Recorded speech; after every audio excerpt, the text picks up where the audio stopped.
I always teach leaders, and I was taught as a leader, brand new. Probably the first leadership class I ever had is, character is number one, of course.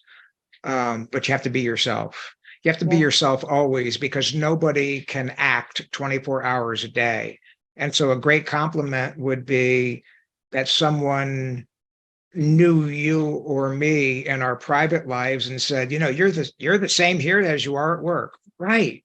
I'm not putting on an act, and neither are you, I love that. And then, as far as trust goes, I want to make sure we clarify this, and I think you agree on this. I'll give you a chance to talk, but I go in trusting everybody. I assume everybody has the best intent.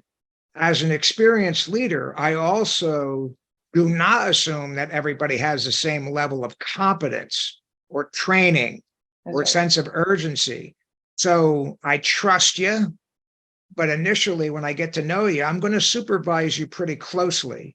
And the more I can see that you're on top of your game and you can be a self-starter and you deserve that freedom of action, I'm going to pull back the supervision. I'll never stop supervising, but I won't over supervise you. But initially, I trust but verify, as the late great Ronald Reagan used to say. Any thoughts?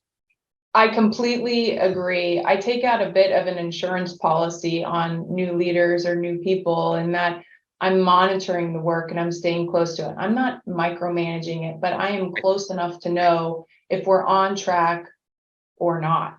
And eventually over time, less of that is necessary as people prove themselves.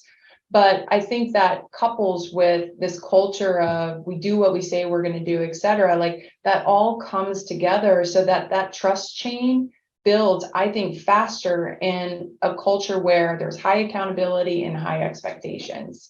But yes, Mike, to answer your question, I 100% agree. And if they can't get there, then you know that quickly and to move on. That's not something that you can support for the long term.